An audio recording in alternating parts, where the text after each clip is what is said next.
بسم اللہ الرحمن الرحیم۔ السلام علیکم ورحمۃ اللہ وبرکاتہ۔ محترم ناظرین، بر صغیر پاک و ہند میں جن مبارک ہستیوں نے نیکی کی دعوت عام کی، ان میں سے ایک حضرت بابا فرید الدین گنج شکر رحمۃ اللہ تعالیٰ علیہ کی ذات گرامی بھی ہے۔ ایک دن حضرت بابا فرید الدین گنج شکر رحمۃ اللہ تعالیٰ علیہ درخت کے نیچے اپنے ساتھیوں اور مریدوں سے ماوے گفتگو تھے کہ ایک ہندو عورت اپنے سر پر دودھ کا برتن رکھے ہوئے ادھر آ نکلی۔ حضرت بابا فرید رحمۃ اللہ تعالیٰ علیہ نے رسم درویشی کے مطابق اس بت پرست عورت کی خیر و عافیت دریافت کی۔ ہندوؤں کی نظر میں وہ ایک نیچ ذات سے تعلق رکھنے والی عورت تھی، اس لیے کوئی بھی شخص اس سے انسانی لہجے میں گفتگو نہیں کرتا تھا۔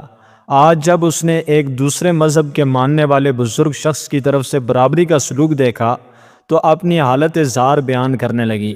کہنے لگی، میرا تعلق اجودن میں بسنے والے گوالوں کے خاندان سے ہے۔ باپ دادا دودھ فروخت کر کے اپنا پیٹ پالا کرتے تھے۔ میرا شوہر مر چکا ہے اور میں برسوں سے دودھ فروخت کر کے اپنے بچوں کی پرورش کر رہی ہوں۔ پہلے زندگی پرسکون تھی، مگر کچھ دنوں سے ایک عجیب و غریب مصیبت کا شکار ہوں۔ یہ کہہ کر گوالن عورت ادھر ادھر دیکھنے لگی جیسے وہ کسی سے خوف زدہ ہو۔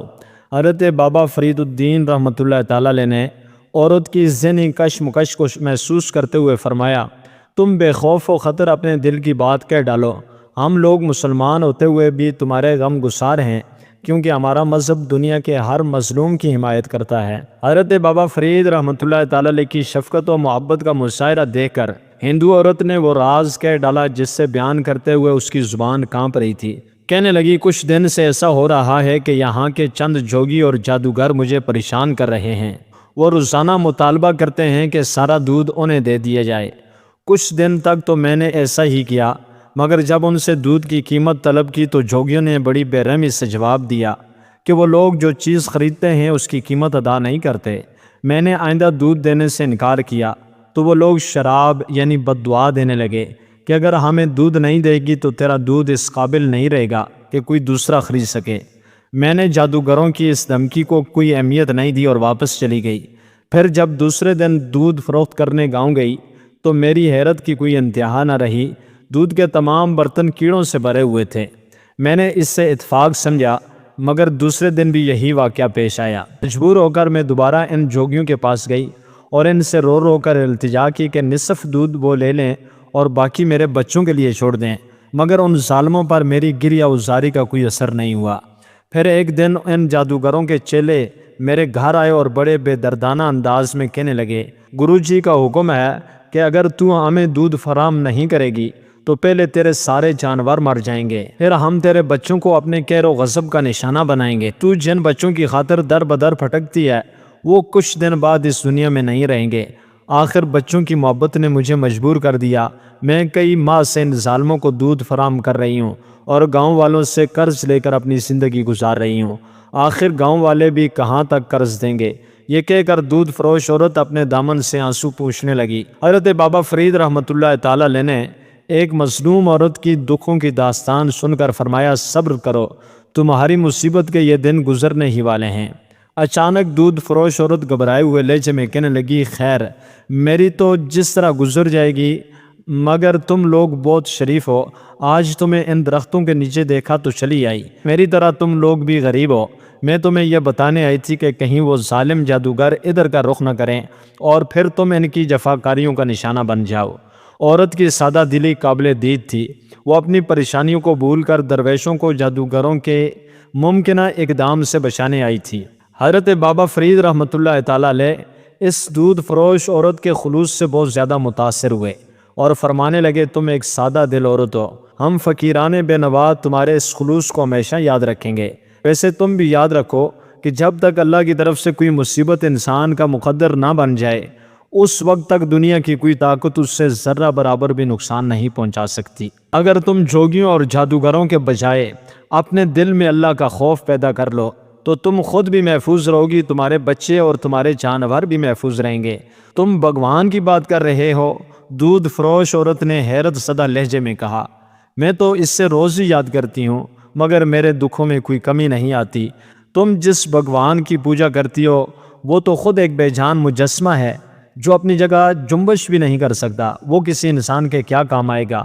میں جس خدا کی بات کر رہا ہوں وہ اپنی ذات میں تنہا ہے، کوئی اس کا شریک نہیں، اور اس قدر وہ قدرت والا ہے کہ ساری دنیا کے انسان مل کر بھی اس کے فیصلے کو تبدیل نہیں کر سکتے۔ تم اسی اللہ کو پکارو، وہ تمہیں ان 2-4 جوگیوں سے نہیں بلکہ دنیا بھر کے ستم گروں سے نجات دے گا۔ ابھی حضرت بابا فرید رحمۃ اللہ تعالیٰ علیہ اس ہندو عورت سے یہ گفتگو کر رہے تھے کہ سامنے سے عجیب حلیے کے لوگ آتے ہوئے نظر آئے۔ جیسے ہی آنے والوں پر عورت کی نظر پڑی تو وہ دہشت زدہ ہو کر حضرت بابا فرید رحمۃ اللہ تعالیٰ علیہ سے کہنے لگی، یہ انہی جادوگروں کے چیلے ہیں، آج مجھے تمہارے پاس کچھ دیر ہو گئی ہے، تجھے میری تلاش میں یہاں تک آ پہنچے۔ حضرت بابا فرید رحمۃ اللہ تعالیٰ علیہ نے عورت کو خوف زدہ دیکھ کر فرمایا، تم میری مہمان ہو، اس لیے تمہیں ڈرنے کی ضرورت نہیں، میں خود ان لوگوں کو جواب دے دوں گا۔ جادوگروں کے چیلوں نے آتے ہی غیظ و غضب کا مظاہرہ کیا اور قہرناک لہجے میں عورت سے کہنے لگے کہ تو یہاں آرام سے بیٹھی باتیں کر رہی ہے اور گرو جی دودھ کا انتظار کر رہے ہیں، آج تو تیری خیر نہیں۔ اس سے میں نے روک لیا تھا۔ حضرت بابا فرید رحمۃ اللہ تعالیٰ علیہ نے جوگیوں کو مخاطب کرتے ہوئے فرمایا، تم بھی بیٹھو۔ ابھی فضا میں ایک مرد خدا کے الفاظ کی گونج باقی تھی کہ جوگیوں پر سکتہ طاری ہو گیا اور وہ اس طرح زمین پر بیٹھ گئی جیسے کسی غیبی ہاتھ نے انہیں زنجیریں پہنا دی ہوں۔ کچھ دیر بعد جوگیوں کی دوسری ٹولی آئی۔ حضرت بابا فرید رحمۃ اللہ تعالیٰ علیہ نے ان سے بھی وہی فرمایا، بیٹھ جاؤ، اور وہ بھی سر جھکا کے بیٹھ گئے۔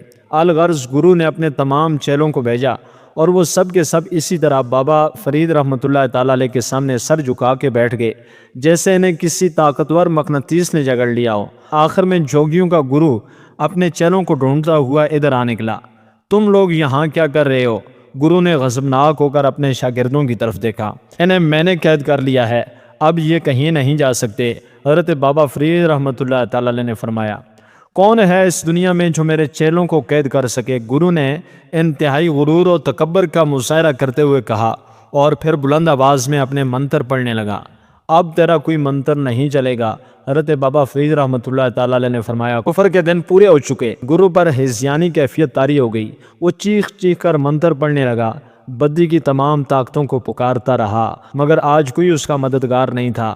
آخر گرو نے حضرت بابا فرید رحمۃ اللہ تعالیٰ علیہ کے قدموں پر سر رکھ دیا اور اپنے چیلوں کی رہائی کے لیے التجا کرنے لگا، تیرے شاگردوں کو صرف ایک شرط پر رہائی مل سکتی ہے کہ تو انہیں لے کر یہاں سے دور چلا جا۔